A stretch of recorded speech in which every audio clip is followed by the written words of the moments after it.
A glória é de Deus. Ai, ai, galera. Graças a Deus. É sempre uma grande alegria, uma grande honra estar diante da noiva do Cordeiro mais uma vez. Eu agradeço a Deus pela vida do nosso pastor, que tem sempre nos suportado espiritualmente, sempre a nossa cobertura. E eu louvo a Deus por tudo que Ele tem feito nesse lugar, tudo que Ele tem realizado e grandes coisas que Ele ainda vai fazer, muitas coisas eu creio que Ele ainda vai fazer. O pastor comentou aqui, um dia alguém me flagrou lá na Volvo, eu estava lendo a Bíblia no computador. Eu estava fazendo a minha consagração sozinho. Aí um cara veio e começou a fazer junto. E hoje nós estamos com pelo menos 8 pessoas lá. Já dá para multiplicar, né, pastor? Não, 7 pessoas é uma célula.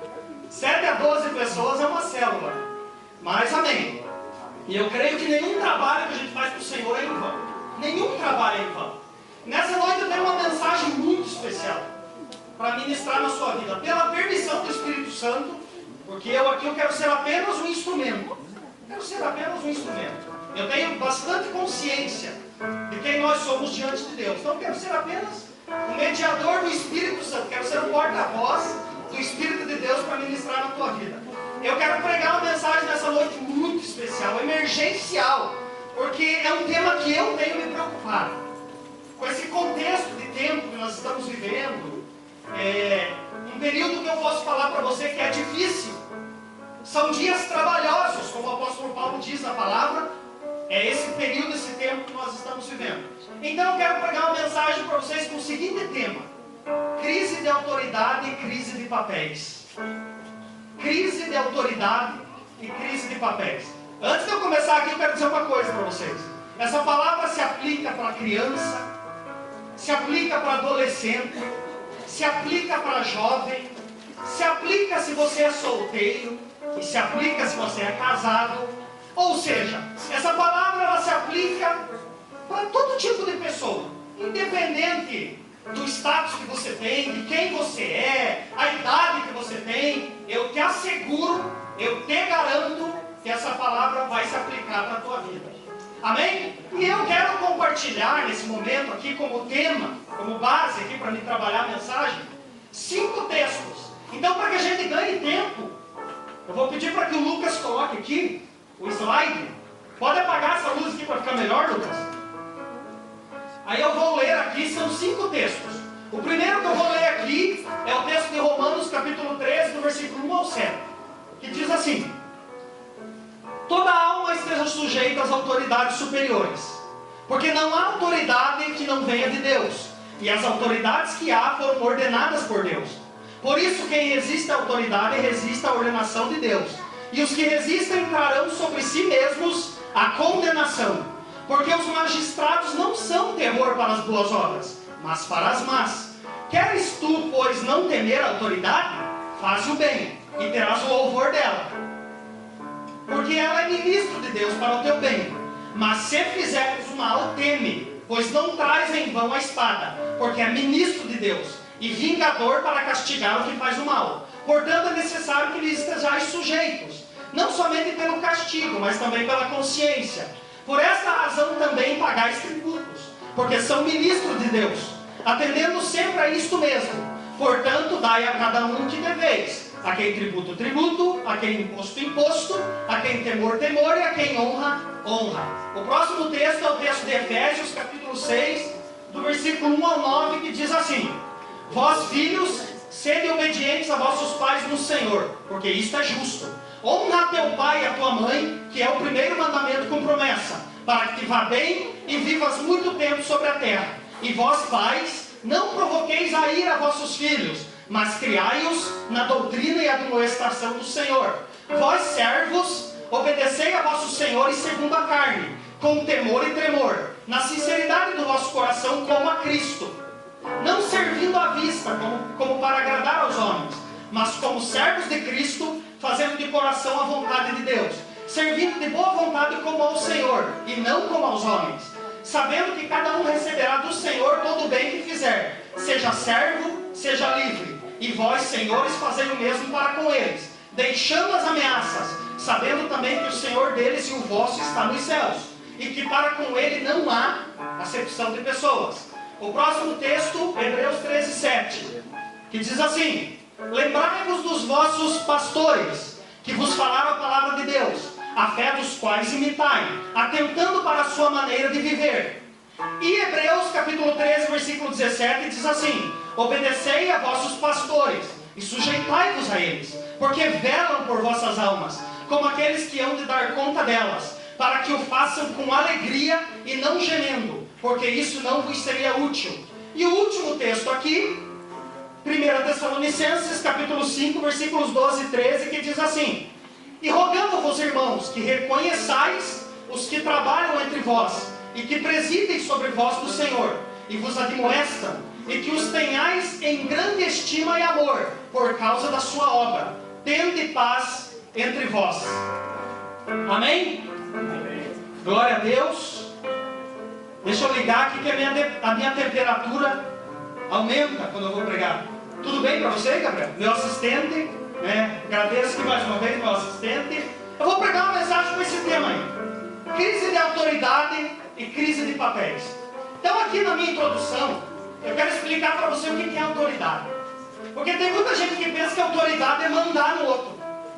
O que ele tem autoridade? O Gabriel tem autoridade sobre a vida do Reinaldo. Ele manda no Reinaldo. O líder de célula tem autoridade lá na célula. Ah, então ele manda lá na célula. É isso que, a primeira tendência, é isso que muita gente pensa quando se fala em autoridade. Sabe o que é autoridade? Sabe por que Deus institui, Deus estabelece a autoridade? Para que haja ordem, para que haja organização. A autoridade é princípio organizacional. Em todas as esferas da nossa vida, em toda e qualquer área da tua vida, você vai se deparar com o princípio da autoridade. Queridos, deixa eu te dar uma informação. É comprovado que toda e qualquer instituição que não possui uma autoridade constituída, ela sozinha, automaticamente, ela se autodestrói. Até o boteco da esquina, o cara lá só vende pinga, só vende bebida. Até o botequinho da esquina precisa ter uma pessoa que exerce alguma autoridade. Agora, queridos, escuta isso. Eu disse para você que a autoridade é princípio organizacional. Deus trabalha com ordem. Deus trabalha com organização. Deus trabalha com princípio. 1 Coríntios 14:33, a Bíblia diz que Deus não é Deus de confusão. 1 Coríntios 14:40 diz que devemos fazer tudo com ordem e decência. O princípio da autoridade, em síntese, em resumo, ele funciona para esse fim, para esse princípio. Agora, queridos, deixa eu dizer uma coisa para vocês, isso aqui é interessante. Deus estabeleceu o princípio da autoridade já na criação, lá na criação do homem, lá em Gênesis. A Bíblia diz em Gênesis capítulo 2, versículo 7, que o Senhor Deus formou o homem do pó da terra e colocou no homem o espírito, e o homem foi feito alma vivente. Gênesis 2:7. Gênesis capítulo 2, versículo 15 ao 17, Deus vai ensinar o seguinte para o homem: que o homem teria deveres, direitos, restrições, proibições e sentença e juízo também. Ou seja, eu vou falar, você vai entender. Gênesis 2:15, a palavra do Senhor diz assim: e colocou o Senhor Deus o homem no jardim do Éden, para cuidar e lavrar da terra. Deveres. Deus instituindo princípios para a nossa vivência, para o nosso conviver. Aí o versículo 16 diz assim: e disse o Senhor Deus ao homem: de toda árvore do jardim comerás livremente. Direitos. Eu e você, nós temos deveres e temos direito. Agora olha a primeira parte do versículo 17, a parte A. Deus diz assim: mas da árvore do conhecimento do bem e do mal, dela não comerás. Restrição, proibição. Olha Deus estabelecendo os princípios. A última parte do versículo 17: porque no dia em que dela comeres, certamente morrerás. Olha Deus estabelecendo o princípio: punição, juízo, sentença. Sabe o que Deus está ensinando nesse texto? Há um Deus que é absoluto, que é todo poderoso, que é soberano. Ele estava dizendo isso para Adão. Olha Adão, há um Deus que é absoluto, que é soberano, que é todo poderoso, a quem você deve obediência.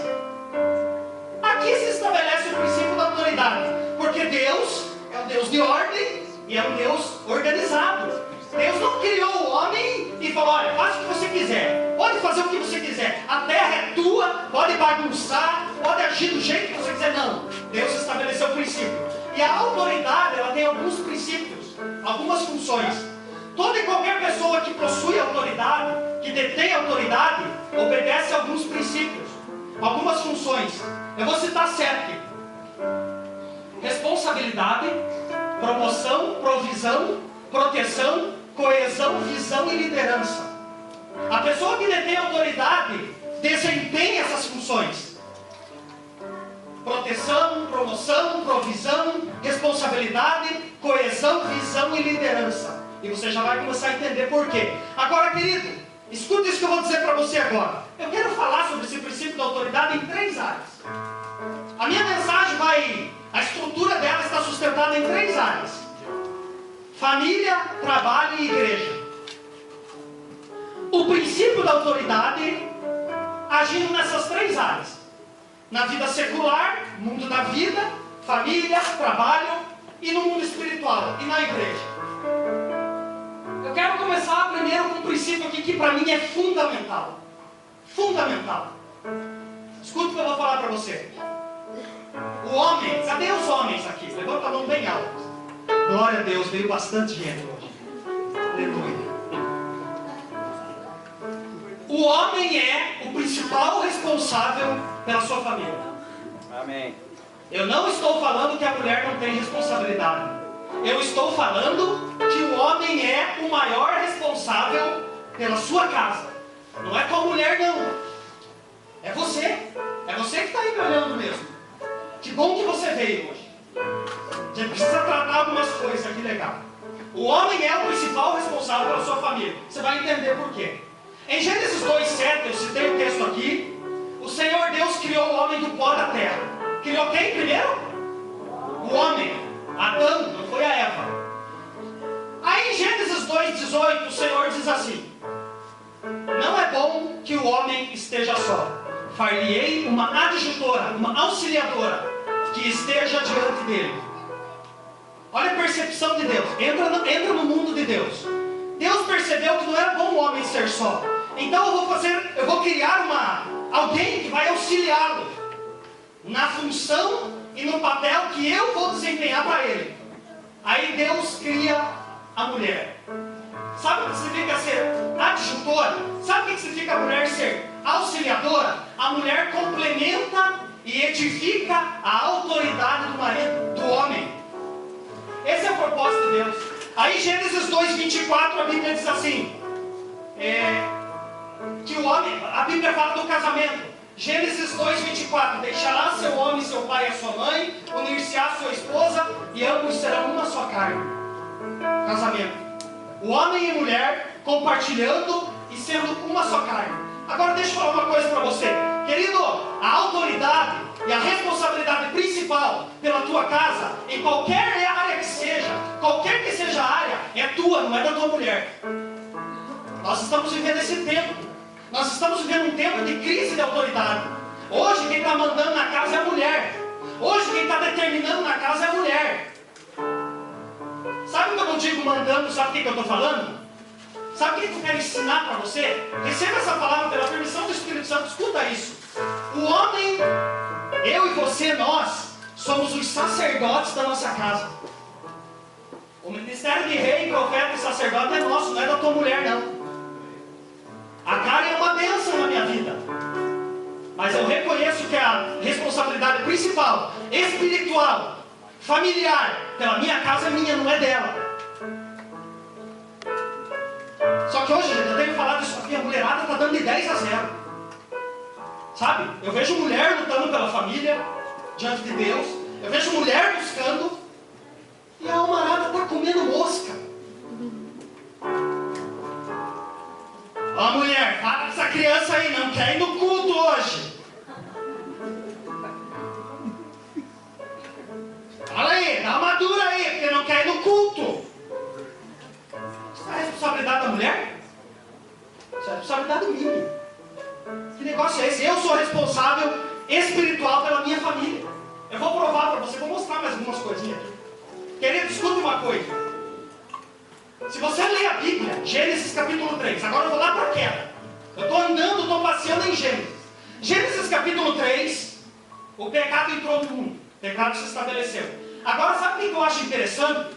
É que quando a Eva come do fruto, a Eva foi enganada por Satanás, foi seduzida, cedeu à tentação e come do fruto que Deus havia ordenado para o marido dela, que não era para ela comer. Cá entre nós, será que o Adão ensinou o princípio para Eva? Aí o que acontece? O que acontece, gente? Leia a Bíblia, leia depois, Gênesis capítulo 3, leia o capítulo inteiro. Quando Eva come do fruto da árvore proibida, o pecado não se estabelece. O pecado não se estabelece. Após Adão ceder, deu ouvidos à voz da sua mulher, come do fruto da árvore proibida. Aí Deus vai falar com ele. Gênesis 3, 9. Estou lá no versículo 9. Aí Deus diz assim para ele: Adão, você comeu do fruto da árvore que eu disse que não era para você comer? Sabe por quê? Porque a autoridade, a responsabilidade é do homem, não é da mulher. A mulher recebe só a sentença. Gênesis 3,16. Por causa do pecado da mulher, Deus disse assim: o teu parto vai ser com dores. A tua conceição vai ser dolorida. O teu desejo será para o teu marido e ele te dominará. Gênesis 3,16, estou na Bíblia. Não é a teologia do Reinaldo, não. A sentença para o homem, Gênesis 3,17. A terra será maldita por tua causa, porque destes ouvido a tua mulher e comeu do fruto que eu te ordenei que não era para você comer. A terra será maldita por tua causa. Sabe por quê? Porque a responsabilidade não é da mulher, do homem. Tua casa está uma bagunça, meu querido amigo, meu irmão. Não é culpa da tua mulher, não, é tua. Eu não vou levar nada para casa, vou deixar tudo aqui. Um dia eu falei isso para um cara, ele se ofendeu, não gostou. Até hoje não fala mais comigo. Mas eu trago aqui dados científicos, eu não trago astrologia. Gente, é comprovado o seguinte: filho rebelde não é culpa de mulher. Sabe o que é filho rebelde? Sabe o que é culpa do quê? Homem omisso. O cara quase me bateu quando eu falei isso para ele. Filho rebelde não é culpa de mulher. Se você tem filho rebelde na tua casa, meu querido, meu chapa, a culpa não é da tua mulher. Quer ver um outro exemplo? 1 Samuel capítulo 2, a partir do versículo 17. A história do sacerdote Eli. É interessante, eu não achei. Se alguém achar, leia e me passa que eu não achei. Eu não sei tudo da Bíblia, mas eu não achei. Eu não vejo Deus mencionar a mulher do sacerdote Eli na Bíblia. Eu não vejo. Pode ser que eu comi bola. Eu li, pastor, depois me ajuda, me auxilia. Eu não achei. Queridos, o sacerdote Eli foi um cara conivente com o pecado dos filhos dele dentro da igreja. Os filhos dele roubando a oferta, tendo relação sexual com as menininhas da igreja. Vai ler. 1 Samuel capítulo 2, leia a partir do versículo 17. Eu acho legal quando ele vai repreender os filhos dele. Eu dou risada lendo a Bíblia. Olha, estão falando que o pecado de vocês é grande diante de Israel. Vocês têm que mudar. Aí Deus cansa do Eli. Deus se cansa do sacerdote Eli. Aí Deus manda um profeta falar com ele. 1 Samuel capítulo 2, a partir do versículo 27 até o 30. Aí o profeta vai e repreende ele. Aí no versículo 30 Deus diz assim através do profeta: olha, Eli, eu tinha falado que o teu sacerdócio diante de mim seria perpétuo. Mas agora, longe de mim tal coisa, porque eu honrarei os que me honrarem e desonrarei os que me desonrarem. Sabe o que Deus estava dizendo para ele? Olha aqui, você é conivente com o pecado dos teus filhos, você não pode estar na minha casa diante de mim. Eu vou usar uma expressão aqui, mas não vou usar. Vou ficar quieto. Quer ver um outro exemplo? Olha um exemplo positivo. Abraão. Em Gênesis 18, 19, Deus diz assim a respeito de Abraão: eu conheço Abraão, e eu sei que Ele vai ordenar a sua família e os seus filhos para me seguirem após Ele. Esse é o homem que teme a Deus. Esse é o homem que tem responsabilidade espiritual pela família. Mas calma, mulher, essa mulherada está dando glória, já vou chegar em vocês.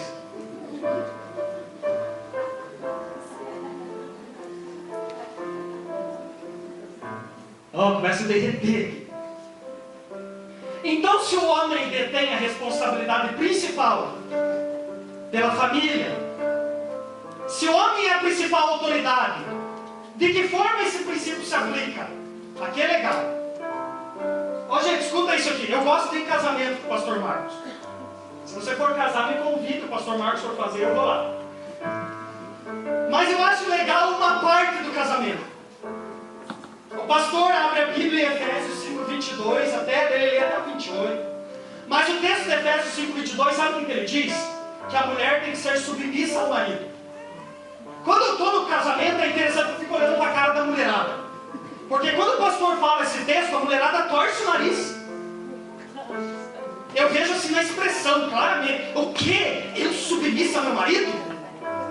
Mas hoje você vai sair daqui com o entendimento do que significa submissão ao marido. Olha que interessante, gente.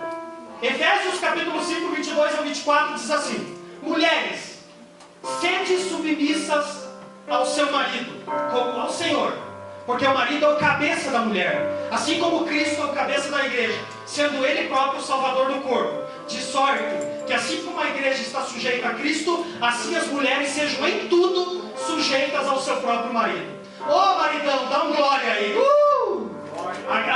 Agradeça aí. Agora chegou a parte boa. Mulherada tem que ser submissa a mim. Só que não. Só que não. Só que não, porque eu não comecei o versículo 25 ainda. A Bíblia diz, olha a sabedoria de Deus. Você vai entender agora. Olha, entra na mente de Deus. Olha a sabedoria infinita, que nós não conseguimos entender. A nossa mente é limitada, a de Deus não. Então a Bíblia disse que a mulher tem que se sujeitar ao marido, tem que ser submissa. Agora olha o papel do marido, esse aqui é o papel da mulher. Agora olha o papel do marido, Efésios 5:25. Maridos, amai as vossas esposas, assim como Cristo amou a igreja e se entregou por ela. Olha o papel do homem. Calma, está começando. Olha o papel do homem. Amai vossas esposas assim como Cristo amou a igreja e se entregou por ela. Sabe o que isso significa? Que eu e você, que nós, e aqui a rapaziada que está aqui, os adolescentes, estão dando risada. Ah, que legal, você vai comigo. Ah, daqui a pouco você vai casar.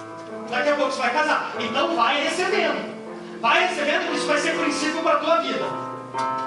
Sabe o que significa amar a esposa como Cristo amou a igreja? Significa que eu tenho que fazer o possível e o impossível para a felicidade da minha mulher. Olha o papel do homem. Olha o papel do homem. Gente, quando eu estava estudando essa palavra, o Espírito Santo me levou para Filipenses 2:6. Olha o que diz Filipenses 2, a partir do versículo 6. Fala de Jesus.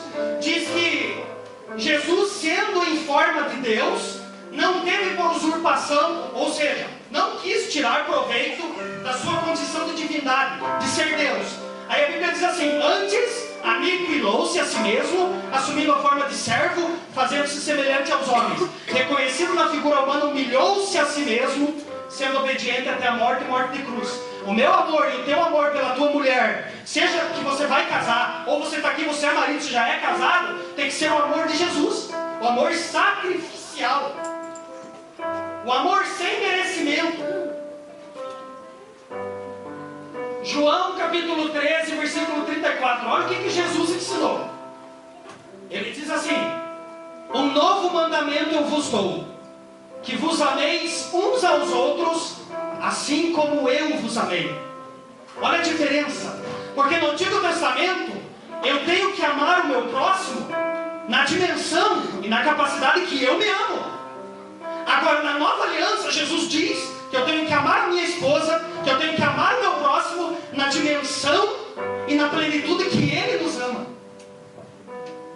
E a mulher, então, tem que se sujeitar a esse amor. Querido, com muito temor, deixa eu te falar uma coisa. Se você é um troglodita, se você é um cavalo selado, se você é um grosso, a tua mulher não vai se sujeitar a você. Sabe por quê? O princípio da autoridade, ele tem a seguinte regra: a submissão é voluntária. É isso que muita gente se engana. Aí o cara é troglodita, é machão. Você tem que mandar em mim. Se eu fizer isso com a Karen, eu conheço a personalidade dela, ela vai embora da minha casa. Ela me deixa. Na força. Porque eu aqui sou cabeça, porque aqui eu mando. Coloque essa comida aí. A Karen vai embora. Você está entendendo, homem? Você está entendendo que a batata no nosso ombro é mais quente? Você está entendendo que a batata assa no nosso colo? Marido, ame tua mulher como Cristo amou a igreja e se entregou por ela. Não é um amor assim de sentimento. Eu acho que eu gosto. Não, é sacrifício. É todo dia. A Karen sempre diz para mim, olha, amor é decisão. A Karen fala no discipulado, ela está sempre com isso, amor é decisão. Eu decido amar meu marido todo dia. Eu decido. Que negócio é esse de sentimento? Não tem sentimento não. Se eu sentir, eu amo. Hoje eu não estou sentindo muito. Amor é decisão, querida, todo dia. Jeremias 17:9. Enganoso é o coração do homem e corrupto. Que história é essa de sentir no coração? Já falei aqui em outras mensagens. Quando eu sentir no coração, eu abandono o pecado. Quando eu sentir no coração, eu vou ser dizimista. Tudo na vida envolve uma decisão. Você está aqui nessa noite porque você tomou uma decisão de vir aqui. Ninguém foi te arrancar da tua cama, na tua casa, para te trazer na igreja, não. Partiu de um ato teu. Você tomou uma decisão.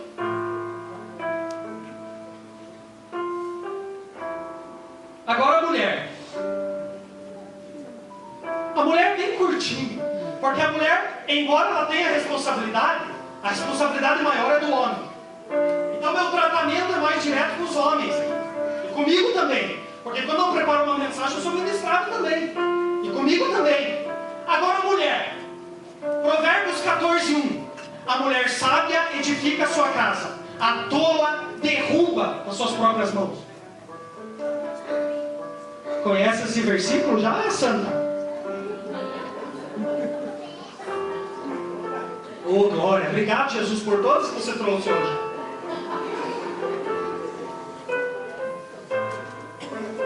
Olha o princípio. A mulher sábia edifica a casa, a tola derruba. A sabedoria da mulher consiste em que ela tem entendimento e sabedoria de fazer valer o papel do marido. Ou seja, deixa eu falar em português claro. A mulher sábia não puxa o tapete do marido. O maridão chega, hoje você está de castigo, Piazão. Hoje você está de castigo. Você não foi bem na matéria lá, agora você vai ficar aí, você não vai jogar videogame hoje. Aí a mãe pega a criança, vem aqui, meu pai não sabe nada. Senta aqui, ó. Pode jogar, a mãe deixou. Está criando um delinquente, irmão. Não vai fazer. Não, teu pai é frouxão.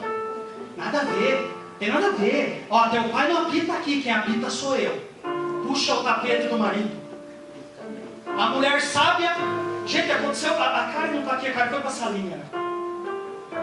Aconteceu há mais ou menos 3 anos atrás. Eu tenho o Thiago praticamente como meu filho. O Thiago está aqui ou foi também? Foi, né? Foi também. Amém. Glória a Deus. Aí eu tenho o Thiago praticamente. Eu praticamente fui presente na vida do Thiago desde os 4 aninhos dele. Aí um dia ele veio na minha casa. Aí ele chegou na minha casa e ele queria brincar. Aí ele soltou a mochila dele, ele queria colocar uma bermuda. Ele enfiou a mão na mochila, não conseguia achar a bermuda e começou a jogar tudo para fora. Aí achou a bermuda, achou a camiseta e saiu. E ficou tudo aquilo lá. Aí eu esperei o bonito voltar da brincadeira. Chamei ele no quarto. Thiago, com bastante amor. Thiago, você vai arrumar tudo aquela tua bagunça ali, porque quando você chegou aqui não estava daquele jeito dentro da mochila. Você vai organizar tudo. Aí eu fiquei olhando de longe, aí o bonitinho bem assim, tentando socar a roupa dentro da mochila. E você vai colocar dentro da mochila. Quando eu disse isso, a Karen veio da cozinha que nem uma leoa. Que nem uma leoa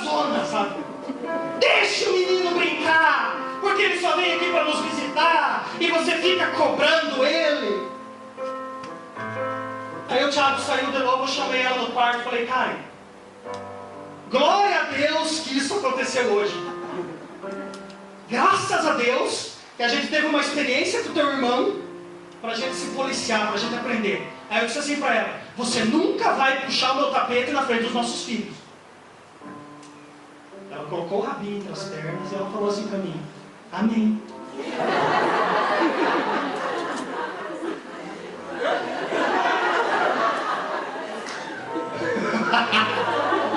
Por que o povo dá risada? E hoje a Karen conta essa história para os outros. É que nem o Leão Zona, parou? Aí a mulher faz pose de xícara, viu? Esse menino, cara!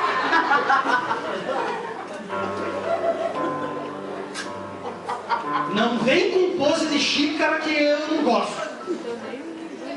Aí eu disse assim: mas ó, graças a Deus. Foi desse jeito, eu não falei nada com ela na frente do menino. E nós aprendemos uma lição juntos. E eu creio que ela aprendeu. Amém. Então a mulher sábia é aquela mulher que sabe, ela complementa, ela edifica a autoridade do homem. Ela não puxa o tapete. Você não concordou, irmã? Faz igual eu. Pega o teu marido e depois: eu acho que você foi muito duro. Eu acho que você errou. Você não deveria ter xingado ele. Não se xinga, criança. Depois você faz, corrige teu marido. A Karen me corrige. Não tem problema nenhum. Ela é minha mulher, ela é minha costela, ela é carne da minha carne. Ela me corrige. A gente tem um diálogo aberto. Na frente da criança, não. Nem que o homem faça errado. Sabe por quê, gente? A criança tem uma sagacidade que nós não sabemos. Tá aqui um cara, tá aqui a Rose sabe. Não conte muito, tá, Rose? Eu era terrível. Cara, é que eu vou chegar daqui a pouco nessa parte aqui. Sobre criança. Eu me lembro como se fosse hoje o chinelo Havaianas da minha mãe. Eu me lembro da dor, da palmada da Rose, naquela regiãozinha que a gente tem. Eu lembro como se fosse hoje. Então, querido, a criança, ela tem um poder de entender, de discernir as coisas. Eu me lembro que um dia a minha avó reclamou do meu irmão para minha mãe e eu só estava ouvindo. No outro dia minha mãe saiu, eu queria ir junto, minha mãe não me levou. Aí sabe o que eu fiz? Eu fiz com a minha avó tudo aquilo que o meu irmão tinha feito no dia anterior. 5 anos de idade o pirralho. Aqui, ó. A gente pensa que criança não sabe nada. Se engana. Pra cima de mim, não. Outro dia, deixa eu contar isso aqui. Outro dia eu fui comprar um tênis com o Thiago. O Thiago ia comprar um tênis, eu fui com ele. Aí levei um abençoadinho junto. 2 anos de idade. Aí ele chegou na loja. A primeira coisa que ele fez foi arrancar uma bola da vitrine. Catou a bola. Falei: não pega, não pode. Pegou a bola. E quem que tirava a bola daquele menino? Aí ele disse assim pra mim: essa bola é minha, eu vou levar pra casa. Eu falei: não é tua, cara. Não é tua, não. Você vai deixar aqui. Ele tinha uma igual. Detalhe, ele tinha uma bola igual na casa dele. Aí, não se submete voluntariamente, a gente tem que pegar pela força, né? Aí peguei a bola e entreguei para a vendedora. Aquele menino fez um escândalo na loja, 2 anos de idade, ó, abençoado. Aí o Thiago se apavorou: eu vou pegar ele, vou pegar no colo, vou levar para o colo. Não, Thiago, não. Ele vai chorar aqui. Deixa ele aqui, não tira daí não. O choro dele rolou 1 minuto. Deu 1 minuto, ele já estava recuperado. É que ele pensou que ele estava com a mãe dele. Pegou o cara errado. Agora, querido e criança, é interessante, o pastor Marcos sempre traz uma palavra aqui. Aí eu acho legal quando o pastor Marcos fala de Efésios capítulo 6, do versículo 1 ao 3, que diz assim: filhos, sede obedientes aos vossos pais no Senhor, porque isso é justo. Honre seu pai e a sua mãe, que é o primeiro mandamento com promessa, para que viva bem e viva muito tempo sobre a terra. Aí o pastor Marcos, ele sempre diz o seguinte: aqui, pastor, eu posso falar porque o pastor fala aqui no púlpito: filho rebelde vive pouco e vive mal. Eu vou explicar para vocês como que isso acontece, como que isso funciona. o que acontece, gente? Filho tem que aprender limite. Criança tem que aprender limite. Sabe o que acontece? E sabe o que está acontecendo hoje? Eu vejo todo dia isso no jornal. Eu vejo todo dia. Estou falando aqui de fato verídico. Não tem temor nenhum que eu estou falando aqui. Estou falando de fato que acontece. A criança não aprende limite em casa. Porque a família é a primeira agência socializadora. Filho não é educado na escola e filho não é educado na igreja. Filho é educado em casa. Aí a criança não aprende limite em casa. Aí o que acontece? Não aprende não aprende pare, não aprende não pode. Aí ele vai para a sociedade e ele pensa que a sociedade é a casa dele. Aí o que acontece? Eu estou vendo todo dia no jornal. Estou vendo todo dia. Aí vai na sociedade, ele desonra alguém lá fora. Só que a família tolera. A família tolera desonra. Lá fora tem gente mal. Lá fora tem gente ruim. Lá fora tem bandido. Aí desonra alguém lá fora. O que acontece? Tem a vida ceifada. Eu estou vendo isso todo dia no jornal. Adolescente de 16 anos morto com 20 facadas. Adolescente de 17 anos morto com 3 tiros. Estou vendo isso todo dia. Sabe por quê? Não aprendeu limite em casa. E hoje, gente, outro dia eu estava lendo, foi aprovada, foi sancionada pela nossa presidente, a lei da palmada. Queria saber quem aqui que morreu de levar uma palmada. Sabe o que essa lei diz? Se você der uma palmada no teu filho, você vai ser submetido a exame psicológico. Pode pegar até cadeia, gente. Leia. Olha, eu sugiro para você, entra no Google após o culto e digite lei da palmada. Você vai ler o que eu estou falando para você. Uma ex-deputada é uma mulher insensata. Quem aqui que morreu de levar palmada? Eu cresci, e graças a Deus, queria que a minha mãe e meu pai tivessem para agradecer a eles, por eles me corrigirem, por eu levar aquele Havaianas abençoado da minha mãe. E a criança tão sagaz, às vezes minha mãe vinha me bater, ela dava a primeira, eu fazia um escândalo para representar que doeu muito para não me bater mais. A gente pensa que criança é bobinho. Não. E o respaldo bíblico para isso? Escute esses textos. Provérbios 22:6 diz assim: ensina a criança no caminho que deve andar e quando ela crescer não vai se desviar dele. Provérbios 13:24: o que retém a vara aborrece seu filho, mas o que o ama a seu tempo castiga. Provérbios 23, olha isso, gente. Antes de eu citar esse versículo, eu quero te dizer uma coisa. Criança que não recebe limite, criança que não aprende a obedecer pai e mãe, não se choque, não se escandaliza que eu vou te falar. É candidato ao inferno. Vou falar de novo, porque eu gosto de chocar, mas eu estou falando a verdade. Entendeu? Então, se eu estivesse falando mentira aqui, eu não vou falar. Filho rebelde, que não aprende limite em casa, é um candidato ao inferno. E agora eu vou para o texto que prova isso. Provérbios 23, 13 e 14.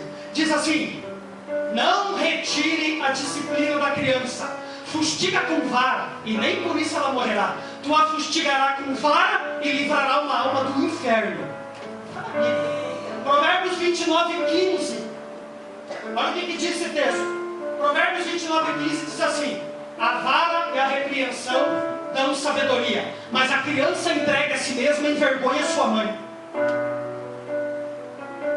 Bíblia, pode ler, eu dou todas as referências depois. É palavra de Deus, não é axiologia do Reinaldo, não.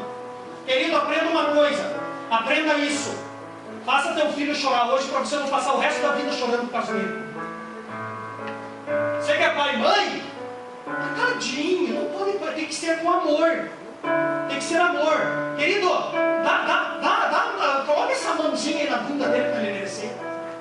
Faça teu filho chorar hoje para você. Você viu o que eu tenho? Você prestou atenção no texto que eu citei?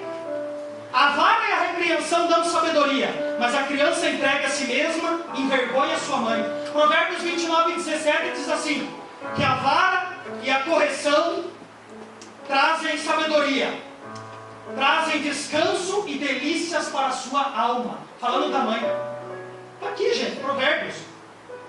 Deixa eu pegar aqui. Olha aqui, ó. Provérbios. Olha 29, o versículo 17. Castiga o teu filho e ele te fará descansar e dará delícias à tua alma.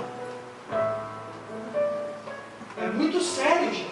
Sabe o que eu estava lendo outro dia? Quem sabe vocês conhecem a história aqui. Eu fiquei sabendo da história de um rapaz americano, criminoso.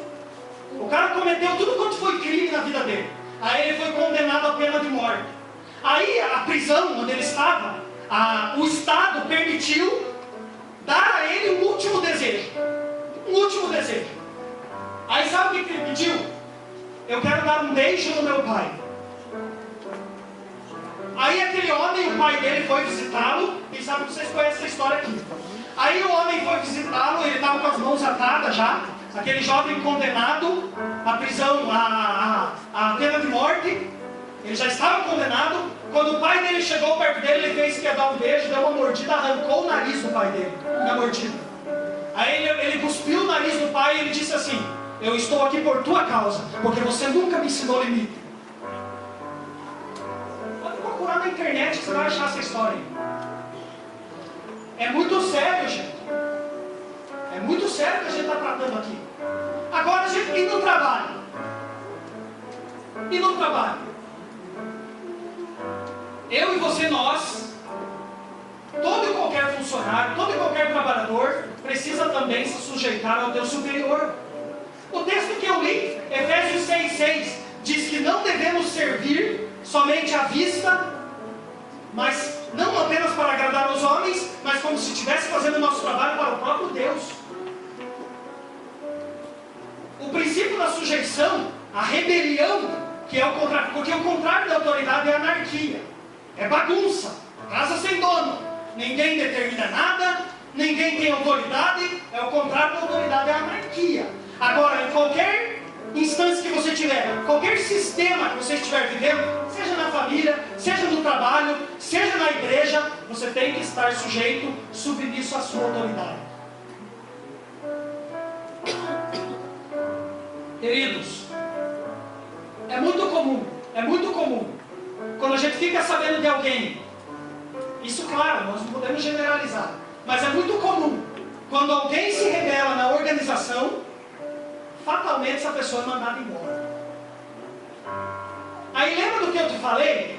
Não aprendeu limite em casa, não aprendeu a se sujeitar em casa, vai aprender a se sujeitar no trabalho? É muito provável que não. Está entendendo a importância desses princípios na nossa vida? Entendendo? Então é muito sério, gente. Ele não aprendeu o limite na casa dele, provavelmente ele não vai se sujeitar no trabalho também. Não aprendeu. Ou se sujeitar, ele vai ter muita dificuldade para cumprir esse princípio. E em último lugar, a igreja. O mundo espiritual. Sabe, a gente tem uma ideia errada do pastor da igreja, sabia? A gente acha que o pastor está aqui para servir a gente. E ele serve mesmo. Ele serve mesmo. Só que o pastor é uma autoridade. O pastor é uma autoridade. Lembra do que eu te falei dos princípios, das funções da autoridade? Eu falei de responsabilidade, proteção, promoção, provisão. Eu falei de coesão, de visão e de liderança. O pastor exerce tudo isso aqui na igreja. O pastor tem a incumbência de proteger a igreja, proteção. Ele tem a incumbência, a responsabilidade de promover a igreja. Ele tem, de que maneira que ele promove a igreja? Preparando líderes, incentivando você, promovendo líderes para o exercício do ministério, treinando pessoas. Aqui as funções da autoridade. Proteção da igreja, provisão espiritual da igreja, responsabilidade pela igreja. O pastor é coerente, dá coesão para a igreja, dá visão para a igreja. Pastor, não concordo muito com célula. Querido, procura outro lugar, você está fora da visão. Não tem nada a ver esse negócio de célula, porque isso daí é para acabar com a igreja. Querido, você não está na visão do teu pastor. Sabe o que eu falo para cara em casa? Já falei com pastores. O dia que eu não estiver mais contente, eu pego meu chapéuzinho, Eu abaixo minha cabeça assim na frente do pastor, me abençoe, que eu estou indo embora. É muito sério se rebelar, gente. Sabe por quê? Rebelião traz maldição para a nossa vida. Cuidado. Sabe o que acontece, gente? Deixa o Espírito de Deus ministrar na tua vida. Tem irmão que na casa dele, no café da manhã, é pão, presunto, queijo, requeijão e mulher do pastor. No almoço, tem arroz, feijão, mulher do pastor e o pastor. No café da tarde, tem pão de novo, tem leite, tem Nescau, tem pastor, tem mulher do pastor e tem o líder de célula. Não tem temor nenhum. Aprenda uma coisa: Deus perdoa qualquer pecado. Existem consequências, mas Deus perdoa. Pecado contra a autoridade, Deus não perdoa. Me prova, Reinaldo, Lúcifer. Depois você lê Apocalipse capítulo 12. O que aconteceu com Satanás? A queda dele. Sabe por quê? Rebelião. Rebelião. Olha só, gente. Novo Testamento. Foi por causa da divisão. Porque divisão são duas visões. A igreja tem uma visão. É unidade. Evangelismo, ganhar almas, promoção do reino de Deus. Divisão significa outra visão. Duas visões. Divisão de, dois. Divisão. Dividir a visão. Aí Jesus, no Novo Testamento, Mateus capítulo 16, a partir do versículo 21. A Bíblia diz que Jesus reuniu os discípulos. Jesus reúne os discípulos, ele começa a falar sobre o que aconteceria com ele.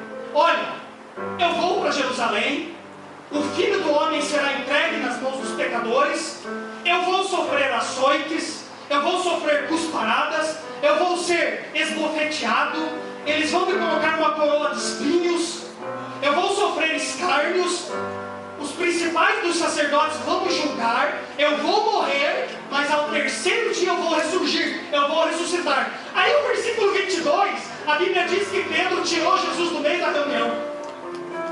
Aí Pedro, a Bíblia diz Pedro tomando a parte. Pedro tirou Jesus e Pedro disse assim: Senhor, tenha compaixão de ti. Nós não permitiremos que isso aconteça contigo. Aí Jesus chamou Pedro de diabo. Sabe por quê? Porque Pedro estava tentando dividir a visão do reino. Aí Jesus disse assim para ele: atrás de mim, Satanás, porque você não compreende das coisas que são de Deus, mas só das coisas que são dos homens. Sabe por quê? Ele estava tentando dividir a visão do reino, aquilo que Jesus faria. Ele chegou e ele estava tentando dividir. Jesus chama ele de diabo. É muito sério. Submissão também na igreja. Submissão ao teu líder. Submissão ao pastor. Querido, em nome de Jesus, se até hoje você falava mal do pastor, fala mal dos outros, fala mal da tua igreja, fala mal da mulher do pastor, hoje em nome de Jesus esse espírito de maldição está repreendido aqui. Está repreendido. O pastor Josué Gonçalves, aqui eu vou encerrar. O pastor Josué Gonçalves trouxe uma coisa fenomenal. Outro dia eu ouvi uma mensagem. Eu sugiro para você, eu indico. Ouça o pastor Josué Gonçalves. Na área da família, é excelente. Ele trouxe uma coisa interessante outro dia. Ele disse assim: é porque em 1 Coríntios capítulo 1, a igreja de Corinto era uma igreja problemática. Era uma igreja complicada. Aí o apóstolo Paulo manda uma lambada para eles. 1 Coríntios capítulo 1, a partir do versículo 10 até o 14, o apóstolo Paulo diz assim: rogo-vos, pois, irmãos, em nome do Senhor Jesus, que digais uma mesma coisa, ó unidade, e que não haja dissensões entre vós. Antes, sejam todos unânimes, unanimidade, unidade de propósito, unidade de visão. Sejam todos unânimes, em o mesmo sentir e o mesmo parecer. Aí ele vai mandar. Aí ele diz assim: porque a respeito de vocês, irmãos meus, me foi comunicado pelos da família de Cloé que há contendas entre vocês. Digo isso porque vocês dizem: eu sou de Paulo, eu sou de Apolo, eu sou de Pedro e eu sou de Cristo. Aí o apóstolo Paulo diz assim: está, pois, Cristo dividido? Foi Paulo crucificado por vós? Ou vocês foram batizados em nome de Paulo? Aí ele conclui dizendo assim: eu dou graças a Deus que a nenhum de vocês eu batizei. Amanhã tem batismo, o pastor vai batizar um monte. Glória a Deus por isso. Agora eu pergunto para você aqui, eu vou encerrar. Qual que era o pior grupo? Os de Paulo, os de Apolo, os de Pedro ou os de Cristo? Qual que era o pior grupo? Eu respondo para vocês, os de Cristo. Sabe por quê? São aquelas pessoas que não se sujeitam à liderança de homem. São aquelas pessoas que não se sujeitam a governo humano. Não tem nada a ver. Essa semana eu cruzei com um camarada no meu trabalho. Eu vi que o cara estava meio capenga. Eu pensei, vou conversar com esse cara. Aí cheguei, ô meu amigo, tá congregando? Como que estava na tua igreja? Mas já tinha discernido que ele não estava legal. Aí ele disse bem assim para mim: olha, eu sirvo a Deus agora do meu jeito, porque eu não concordo com muita coisa na igreja. Então agora, porque pastor é um só, pastor é só Jesus. Só que está quebrando o princípio. Pastor é o anjo da igreja, pastor é o nosso líder. Você precisa ter uma cobertura espiritual. É claro que Jesus é o sumo pastor. Jesus é o nosso sacerdote perfeito.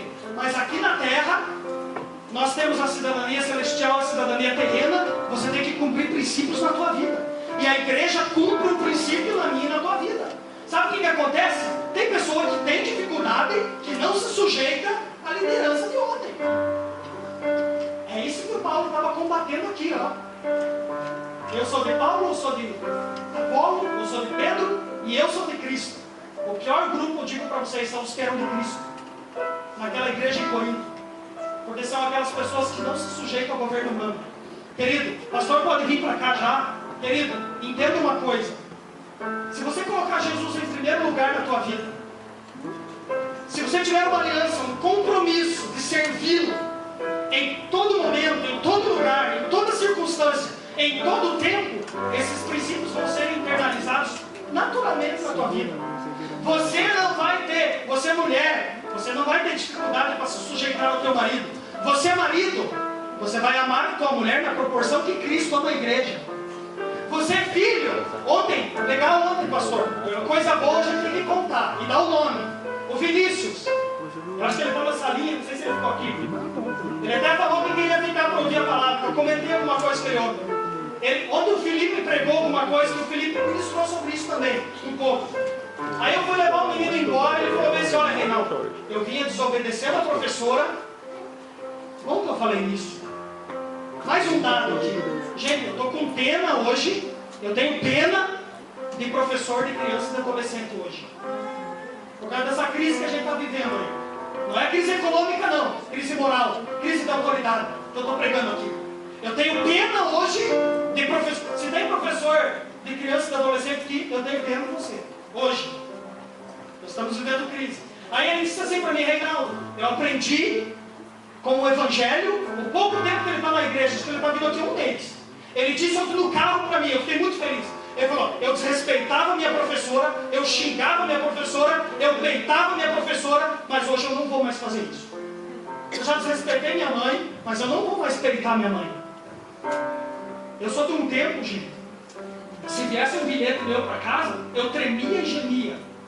Eu tremia e gemia de pensar que o meu diretor ia mandar um bilhete para minha mãe.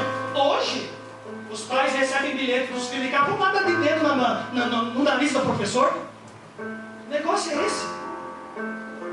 Amém, pastor. Até aqui. Glória a Deus.